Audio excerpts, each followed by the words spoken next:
Tagliare così è faticoso e impreciso. Ogni colpo è un rischio per la schiena e le mani. Voglio creare qualcosa di infallibile. Il cuore del progetto sarà questa roncola, ma così com'è non può funzionare. Guardate che curvatura! Devo modificarla e renderla perfettamente dritta. Squadra e pennarello, qui non si scherza. Se sbaglio la linea di taglio, la lama lavorerà storta e metterà in crisi l'intera struttura in ferro che sto costruendo. Vado di flessibile, è l'operazione più delicata. Se scaldo troppo l'acciaio perde la tempra e la lama diventerà tenera come il burro. Devo essere rapido e preciso. Ora ci siamo. Ha ripreso il bilanciamento corretto. È diventata il pezzo di precisione che mi serve per la parte superiore del mio meccanismo. Adesso appoggia perfettamente. Questo è fondamentale perché la forza della leva si scarichi dritta sul ceppo. Ultimo passaggio fondamentale, la filatura. Più il filo è cattivo, meno pressione dovranno sopportare i perni della forbice. La base è dunque pronta. Ora si passa al resto della struttura. Passo alla struttura portante, tubolare 40x40. Questo è lo scheletro che dovrà incassare ogni colpo senza deformarsi, diviso in due parti. Una non mi serve più. E ovviamente non la butterò, come tutti gli altri scarti. Per la base, dove appoggerà il ceppo, uso un angolare a L. È una scelta obbligata. Deve creare una culla stabile per evitare che il legno scivoli sotto pressione. Detto questo, faccio subito qualche test e mi assicuro che funzioni correttamente. Squadra e metro alla mano. Qui la precisione è tutto. Se l'appoggio non è perfettamente perpendicolare alla lama, la forza della forbice scaricherà lateralmente e piegherà i perni. Per creare il perno ricavo due piatti da questo tubolare 100% che mi è avanzato dalla stufa razzo. Taglio secco, in officina non c'è spazio per l'approssimazione. Cambio disco, passo alla smerigliatura. Pulisco ogni spigolo per avere un accoppiamento preciso tra i pezzi del telaio. Segno il punto del fulcro sulle piastre. Devono essere speculari. 1 millimetro di errore e il braccio del taglialegna lavorerà storto. Foratura progressiva. Inizio con una punta del 3 per creare l'invito, poi passo alla punta del 6 e poi del 12. Aumentare il diametro per gradi è l'unico modo per mantenere il foro perfettamente perpendicolare. Punto di snodo perfettamente centrato e pulito. Passo al braccio mobile, un tubolare 30x30. Segno a 30 mm dalla cima, è il punto dove si concentrerà tutta la leva della forbice. Se sbaglio la quota, perdo forza di taglio. Centro perfetto. In meccanica, quasi, significa che il pezzo è da buttare. O forse no, questo lo vedremo dopo. La simmetria qui è vitale. Se il foro è storto, il braccio lavorerà di sbieco e la roncola non colpirà mai il centro del ceppo. Anche qui utilizzo una foratura progressiva. Non si corre, servono fori puliti per evitare giochi meccanici che, sotto sforzo, farebbero cedere il metallo. Non ho una punta di un diametro superiore, quindi vado di fresa. Stando attento a non ovalizzarlo. Se il perno balla dentro l'alloggio, l'intera struttura del taglialegna diventerà instabile e pericolosa. Questa sarà la forma del progetto. Metto insieme i pezzi per verificare che i calcoli sulla carta corrispondano alla realtà nel ferro. Uso la massa per tenere in posizione il primo piatto. Deve essere a 90 gradi esatti, altrimenti il perno si spezzerà al primo utilizzo. Solo un punto di saldatura per ora. Devo assicurarmi che il calore non tiri il metallo fuori asse prima di aver bloccato tutto. Mi aiuto col pappagallo per serrare i pezzi, perché il calore della saldatura tende ad aprire le piastre. Inserisco la vite per allineare il secondo piatto. È la mia dima.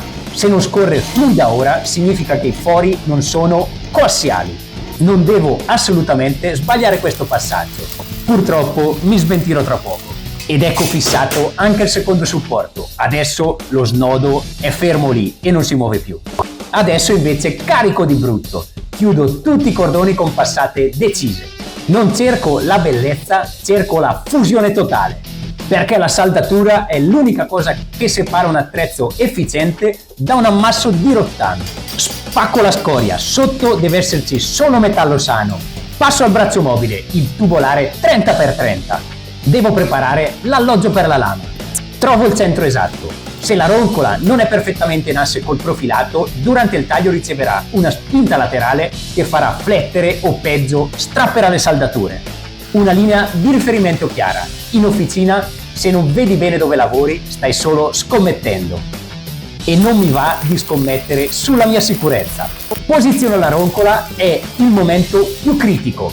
La lama deve diventare un prolungamento del braccio di ferro, un unico pezzo solido. Primi punti di fissaggio, sto unendo due acciai diversi. Devo assicurarmi che il cordone penetri a fondo nel corpo della lama senza indebolire la tempra. Test di resistenza meccanica, qualche pacca decisa per sentire la vibrazione. Il metallo suona come un blocco unito. E guardate che spettacolo, allineamento perfetto! È il momento dell'assemblaggio. Inserisco il perno e uso due rondelle come spessori. Servono a mantenere il braccio mobile esattamente al centro dello snodo. Fermi tutti, ecco il problema. La vite non passa pulita, si pianta a metà. Ho fissato uno dei due piatti fuori asse. In meccanica, se forzi un perno che non è in linea, crei un punto di attrito che porterà alla rottura per fatica. E oltretutto è esageratamente storto. Bene, cerchiamo di recuperare. Lo spazio di manovra per il flessibile è quasi nullo. Il rischio che il disco si pianti nell'angolo è elevatissimo. È un'operazione chirurgica. Dunque mi rimetto i guanti, poi la maschera e gli occhiali e con molta buona volontà provo ad eliminare tutta la saldatura di troppo. Un colpo deciso in morsa ed è finalmente libero. Non pensavo di cavarmela con meno di 10 minuti. Adesso procedo nel modo corretto. Quasi. Ho solo un piatto fissato. Userò il braccio mobile e la vite come dima naturale per posizionare il secondo. È la meccanica stessa a dettare l'allineamento. Inserisco la vite, serro tutto. Ora il braccio è finalmente in asse. Vi ricordate i supporti a L che avevo tagliato all'inizio? Saranno la culla dove il ceppo attenderà inesorabilmente la sua fine. Li posiziono sul montante 40x40.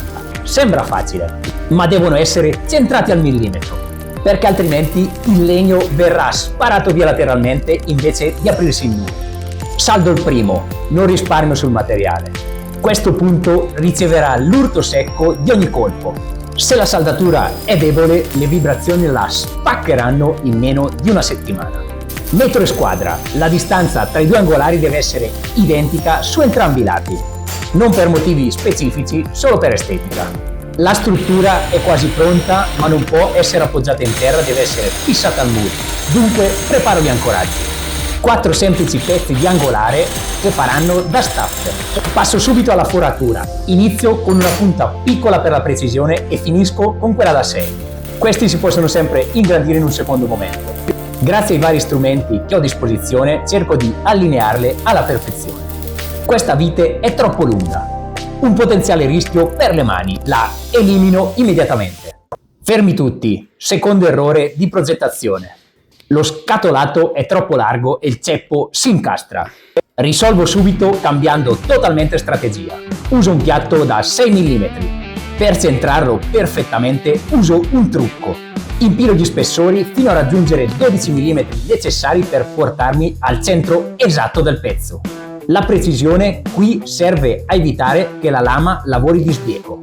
Tutto bloccato in borsa, ora posso saldare sul serio. Un bel trattamento antiruggine trasparente. Questa è manutenzione preventiva, così posso dimenticarmelo all'esterno per anni.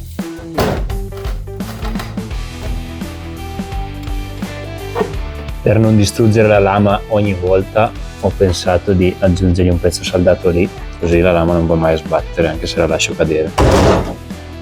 È solo un test questo, non sarà il suo appoggio definitivo, perché la fisserò sul muro.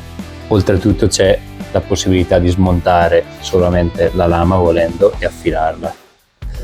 E ora andiamo a provarla.